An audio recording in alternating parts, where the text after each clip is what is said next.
में हतना गर्मी में हतना आदमी हमने के हेजा बैठ के हमारे देखे सुने खातिर ना आई जाए, तो ज़्यादा से ज़्यादा आदमी हमने महसूस कैले बनी कि अच्छा आदमी बनी जाए हमने के समाज में।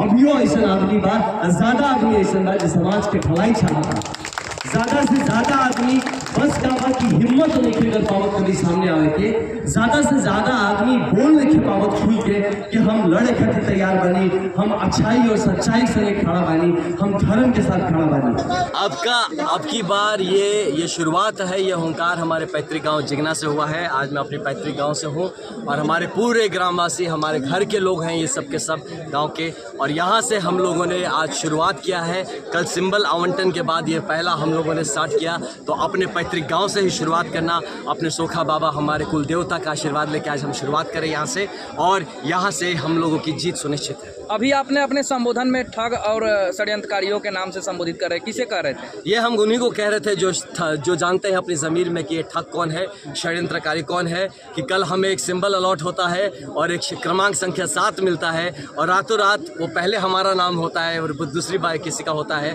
पहला भी फॉर्म हमने भरा था, तो हिसाब से अगर देखा जाए तो क्रमांक संख्या हमें ही पहला मिलना चाहिए था, लेकिन इसमें भी लोगों ने अपना कुछ टेक्निकल रीज़न लगाया, चाहे जो लगाया, और उसके बाद एक दिन बाद क्रमांक संख्या बदल के कहा जाता है कि अब आपको नीचे कर दिया गया, आपको 8 कर दिया गया। तो ये कहीं ना कहीं एक बड़ा षड्यंत्र है, और मुझे ये उम्मीद नहीं थी कि हमारे प्रशासन को कम से कम इस बात पर तटस्थ रहना चाहिए था, और हमें वो ये उम्मीद थी कि प्रशासन कम से कम यहाँ पे एक ठोस एक बात या तो अपना होमवर्क अच्छा करके डिक्लेयर करते, और या तो अगर कर दिया है तो उस पर तटस्थ रहते। ये किसी के प्रेशर में आके अगर प्रशासन ऐसी चीज़ें करेगा तो मैं प्रशासन के भी मंशाओं पर शंका करना शुरू करूँगा कि आप ऐसी चीज़ें ना करें। तो इसलिए जो आप सीरियल क्रमांक संख्या एक बार 7 बताते हैं और अगले दिन बदल के आप 8 बताते हैं, तो मुझे कहीं ना कहीं शक होता है। तो ये षड्यंत्र कौन कर रहा है? ज़रूर जो षड्यंत्र कर रहा है उसके पीछे कोई ना कोई ठग। अच्छा, लोकसभा क्षेत्र से कई सारे निर्दलीय उम्मीदवार आपके तरह खड़े हैं, लेकिन आप ही के साथ ऐसा क्यों हो रहा है? मेरे साथ इसलिए हो रहा है कि हम ही लोग, आपको पता है कि ये चुनाव में जो अभी सबसे ज़्यादा शायद आगे चल रहे हैं वो हम लोग ही हैं, और क्योंकि हम ज़मीनी मुद्दों पे लड़ाई कर रहे हैं। बाकी सारे निर्दलीय जो हमारे भाई लोग हैं, बहनें हैं जो इस पे खड़ी हैं, वो सब सम्मान के लिए लड़ रहे हैं, मैं मानूंगा, लेकिन मैं कुछ एक बड़े एजेंडा के साथ आया हूँ, और हमारा डायरेक्ट फाइट यहाँ के जो मतलब ट्रेडिशनली जो लोग यहाँ पे लड़ते हैं उनके साथ है। जो राजनीतिक दल से उम्मीदवार है वो कास्ट के हिसाब से अपना आंकड़ा बैठा करके रखे हैं जी, आप किस कास्ट को लेकर के चल रहे हैं? मैं विकास के कास्ट को लेकर चल रहा हूँ, विकास के कास्ट को। हमारा एक ही कास्ट है, डेवलपमेंट, उसी को लेके मैं चल। जनता के बीच कौन सा मुद्दा लेकर जा रहे हैं? जनता के बीच हमारा मेन यही मुद्दा है कि हमारे इतने साल तक धोखेधड़ी हुई है हमारे साथ। हर बार आपने किसी एक जन को जिताया है, लेकिन हर बार आपने बक्सर को हराया है, क्योंकि जिस गति से बाकी का पूरा हमारा देश बढ़ा है उस गति से बक्सर नहीं बढ़ा है। कोई यहाँ पे आता है कुछ अपना ही रोटी सेक के चला जाता है। हर आदमी जो आता है वो अपने ही हिसाब से इस जगह को बनाना चाहता है। इस जगह की का अपना एक इतिहास रहा है, इस जगह का अपना एक धरोहर रहा है, इस जगह का अपना एक भविष्य है।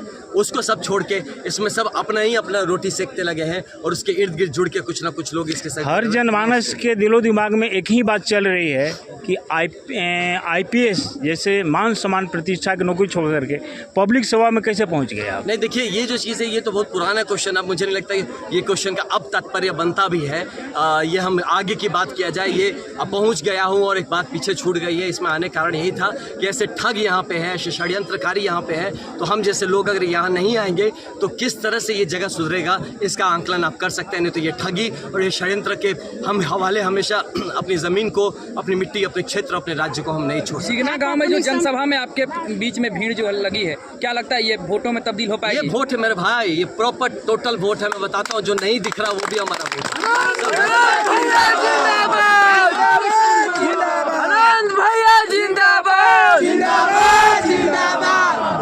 अपनी संबोधन में बराबर कहते हैं कि हम मोदी जी के विकास को लेकर, मोदी जी के एजेंडा को लेकर ही चलेंगे। मैं प्रधानमंत्री जी के बारे में कहता हूं कि जो प्रधानमंत्री जी हैं उनके नेतृत्व में जो विजन का हमारा स्टेटमेंट आया है, बहुत शानदार विजन है हमारे देश के लिए, बहुत शानदार सोच है इस देश के लिए। लेकिन वो जब तक धरातल पे नहीं उतरेगा तब तक वो कुछ और नाम से संबोधित होता रहेगा। तो मैं चाहता हूँ कि इतना बड़ा विजन, अगर इतना बड़ा एक सपना देखा गया है, हमने भी बचपन में कहानी लिखा था, ऐसे लिखा था हमारे सपनों का भारत, तो उन सपनों का भारत को अगर किसी ने विजन के रूप में ये इच्छा जाहिर की है, तो मैं चाहूँगा कि उस विजन के अनुरूप वैसे सैनिक भी ज़मीन पर उतारे जाए कि जो कि उस विजन को पूरा कर सके, और ऐसे लोगों को सिर्फ ना उतारे जाए जो कि सिर्फ उस विजन को दिखा के अपना राजनीतिक रोटी सके। आप जनता को ये समझाइए कि आप जीतने के बाद क्या मोदी जी के विजन पर ही काम करेंगे? मैं भारत के विजन पे काम करूंगा। मैं फिर बता रहा हूँ, इंसान को प्रमुख ना बनाया जाए। कोई भी इंसान, कोई भी व्यक्तित्व हमारे देश से बड़ा नहीं है,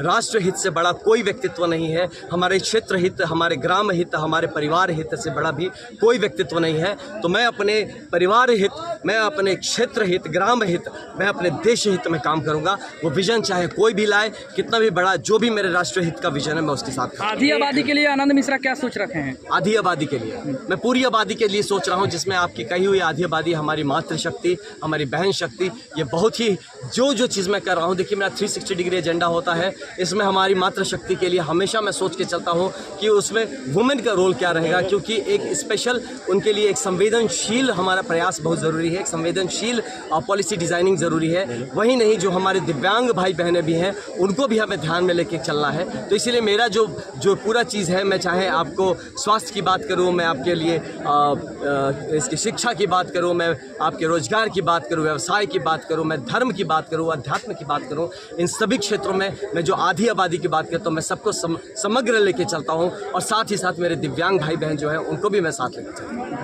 अच्छा, यहाँ की सर कहनौर कहने वाले कुरेल मिश्रा हैं जिगना के जी, बहुत सारी बीमारी उनकी कंधे पर है। यहाँ से जो भी सामाजिक कार्य किए हैं, गरीब गुरुआ की मदद, कमल वितरण से करके छठ तक कार्य किए हैं जी बिल्कुल। उनके नेतृत्व में सर ये किया गया है। क्या उनके बारे में बताएंगे सर आप? बिल्कुल बताएंगे। हमारे परिवार समान है, हमारे बड़े हैं, हमारे अग्रज हैं, उनकी छत्र छाया में हम सारे बच्चे पल रहे हैं, बढ़ रहे हैं, और जैसा कुरेल भैया हमको हमेशा से मार्गदर्शन देते रहे हैं, और मुझे पूरा यकीन है जब हम सांसद भी बन जाएंगे तो उनका इस तरह से आशीर्वाद बना रहेगा, और साथ हमें यहाँ से एक मार्गदर्शन मिलता रहेगा।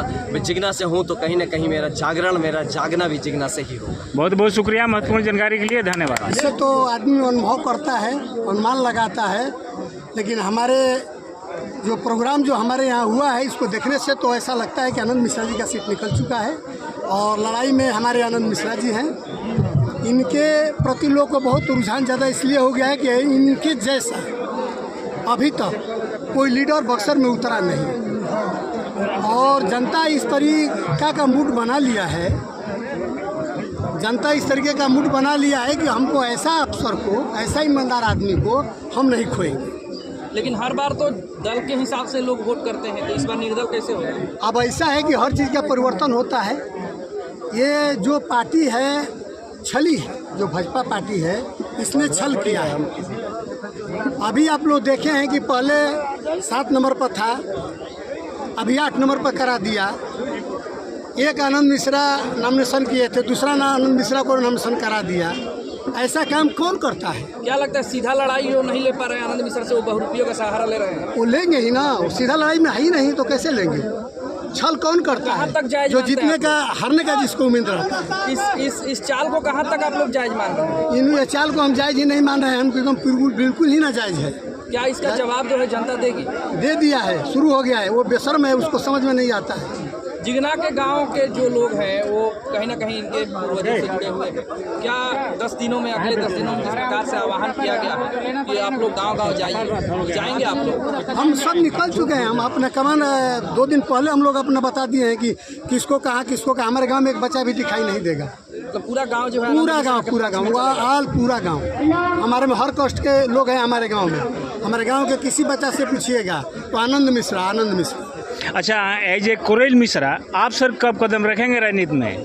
अभी हमारा बच्चे लोग, हमारा उम्र भी हो गया है, हमारा उम्र भी हो गया है, और ये नौजवान लड़का है, अच्छा काबिल लड़का है, तो इसी लड़के को हम लोग ने राजपाट दे दिया है, और इन्हीं का राजनीति में उतारे हैं।